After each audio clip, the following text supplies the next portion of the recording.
In a children's internment camp, the wristbands of many youngsters begin to beep, telling them to prepare for experiments that involve using their minds to try to collapse a giant tower at the center of the universe.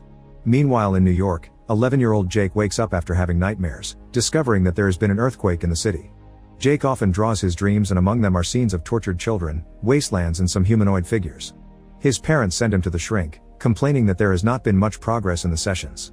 A classmate bothers Jake at school by taking his sketchbook, and Jake lunges at him without a second thought, separated by a teacher.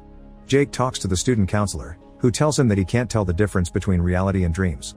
The boy insists that they are not dreams and that a man in black tortures children to bring down a tower along with beings in fake human skins. According to Jake, if the tower collapses, the world will be plunged into darkness and fire, but the counselor thinks these outbursts are due to the loss of his biological father over a fire saving people as a fireman. On the streets, Jake notices a passerby whose face looks droopy as if he is wearing a mask, but before he can see any further, a homeless man warns him that people are looking for special children like him for dark experiments. Jake manages to get on a bus and rides away only to meet his friend and neighbor Timmy. They go to Jake's apartment and find his mother and stepfather arguing about him and his attitude at school. They suggest to Jake the idea of going to a psychiatric boarding clinic for young people, something that upsets the boy.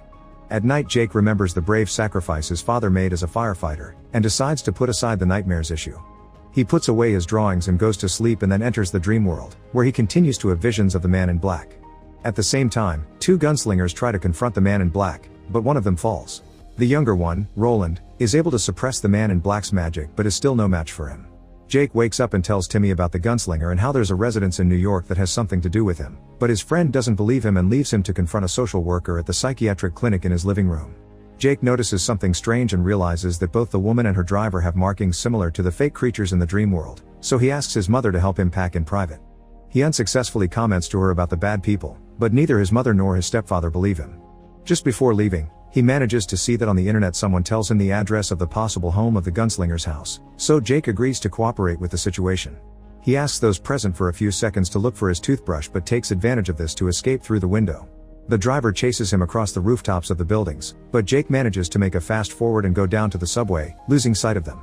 Jake talks to his mom on the phone and tells her he has things to do, until he arrives at the supposed house of the gunslinger. Upon entering, Jake manages to see some sort of gate with a control panel. He enters the same number he always dreams of, 1919, and the computer tells him the destination will now be Midworld. A portal opens next to Jake, and just before he steps through it, the floor of the house crushes away from itself and traps him. To free himself, Jake manages to enter the portal and reaches a desert world with no civilizations around, and with peculiarly shaped hurricanes in the distance. The man in black arrives at his facility and his workers tell him that there has been unauthorized access at one of the portals, being from the same boy they are trying to capture. Jake spends all night walking in the desert until he finds a small light in the distance, and when he arrives he finds an unlit campfire along with some water. As Jake drinks it, the gunslinger appears from behind and points a gun at him, scaring the kid. Jake explains that he has dreamed about him, and although he tries to persuade him, the gunslinger has no time for his explanations and leaves. When Jake mentions the man in black, Roland almost throws him off a cliff, thinking it is a trap. Jake explains that he knows his name is Roland and that he does not know the whereabouts of the man in black. Roland believes him and explains to Jake that the man in black is a sorcerer and that his real name is Walter. The man in black goes to the human world and sees that the demon house has been destroyed by a powerful psychic. When he seeks answers from one of his henchmen, they tell him that only a human kid with a powerful shine could have dealt with the house, something that leaves Walter perplexed. Roland and Jake make their way to a forest where they see the remains of an abandoned amusement park. They encounter a group of Tahins in the distance, who are Walter's henchmen, so they hide and go for a safer place to stay. Roland manages to prepare dinner and tells Jake that he doesn't know what the facilities around them are all about, with the boy explaining that they are themed parks. They talk more about the confrontations Roland and Walter have had in the past, and how the last one they had involved the loss of Roland's father. Walter goes to the workers of the so-called psychiatric clinic, berating them for losing Jake. He then instructs them to destroy each other and walks away, leaving his workers struggling in the street because of his magic. Jake draws a map where the Dark Tower is located in the center of the universe, surrounded by thousands of worlds. Roland explains that the tower is the only thing protecting the universe from infinite darkness and monsters, with Walter wanting to destroy it so he can rule in the new dark world. Jake proposes they work together to stop Walter, but Roland is reluctant to have a partner. In the middle of the night they see a beam of light head towards the tower, with one of the children being used in Walter's facility. A voice calls Jake as he sleeps, causing him to march into the forest where he finds his father. Roland runs to save him knowing that it is a trap, and when Jake touches his father, a dark wall appears and tries to unleash a monster. Roland confronts it and stands up to it, but the wall takes on the appearance of his own father. Still, Roland lunges at it and the wall disappears. The gunslinger tells Jake that it is a sign of the darkness that Walter is trying to pass into that world, and that their fathers were never really there with them. Believing themselves safe, they encounter a new dark creature, which manages to subdue Roland easily. Jake takes the beast to the amusement park, trying to distract it while Roland manages to escape and lashes out at the creature and destroys it. Roland praises Jake's bravery, but Jake only notices how Roland is injured. Walter sneaks into Jake's house, and manages to control his parents to tell him where the drawings are, reproaching them for their poor treatment of the boy. Roland and Jake arrive in a village, where Roland's wounds are treated, and they tells them about Jake's visions. There they mention how Jake's shine is unique and very powerful, even able to read other people's minds. The seer Ara manages to make a connection with Jake, seeing that Walter's lair is in the northern wastelands, nearly 6 months' journey away. Jake mentions how the portals can get them there faster since Walter's minions are always looking for children from other worlds with them. They demand to use the village portal, and although some object, they say that the law is to never oppose a gunslinger, so they decide to help them. Ara reveals that Roland's soul is actually in Walter's possession and that he can no longer be classified as a gunslinger. Roland confesses that even though everything is true, they must still try to defend the tower at all costs. He leaves the place and notices that his wounds are getting worse and worse. Jake in turn tells the people that Roland is a good person and should still be treated as a gunslinger.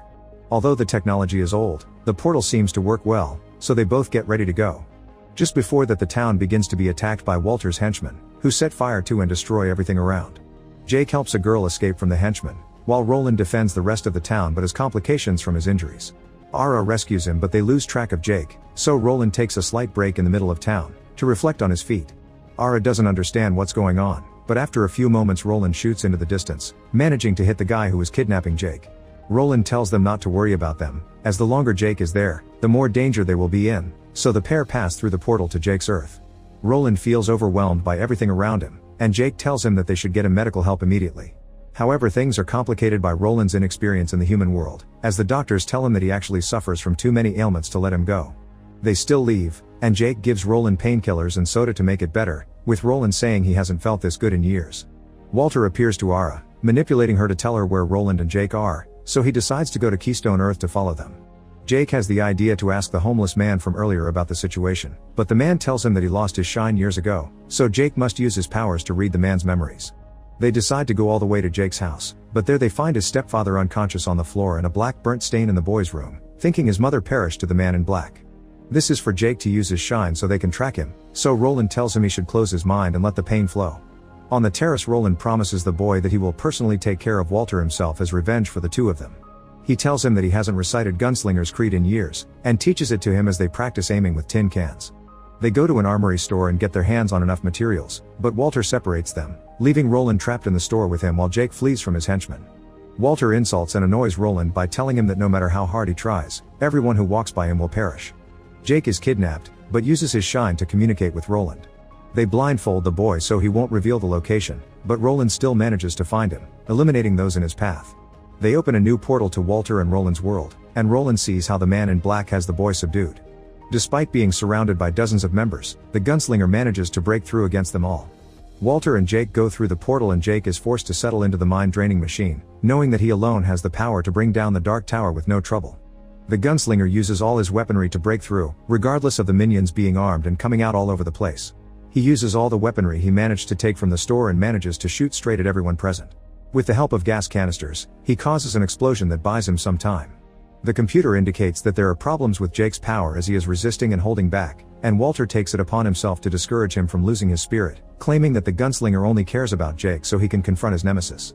The boy is upset at the loss of his mom, and it's enough to trigger the light beam to the tower. Roland confronts one of Walter's closest henchmen, and ends up on the streets watching the sky turn red and the earthquakes begin. A car takes out Walter's henchman and Roland is free to go with Jake. Seeing that Jake now has more power than ever to destroy the tower, Walter decides to buy time by confronting Roland. The man in black uses his powers to confront Roland, even driving a piece of glass into one of his hands and leaving the gunslinger with only one hand available. Still, Roland puts up a fight against Walter, with the villain managing to clip all of his bullets out of the air. Jake attempts to contact Roland mentally before Walter delivers the coup de grace, reciting the gunslinger's creed. Roland manages to launch 2 bullets that cross paths, changing direction just in time for one to hit Walter's heart. The gunslinger manages to rescue Jake and destroys the machine, saving not only the tower but the entire universe. They both see the city trying to cope with the recent catastrophes, with newscasts mentioning how everything is slowly returning to normal. They share some hot dogs and the gunslinger asks Jake if he wants to go with him to his world, as there is nothing left for him there. The boy is thrilled and says yes, now being the Gunslinger's new ward. Make sure to subscribe and turn on notifications so you can watch more videos like this. Thanks for watching.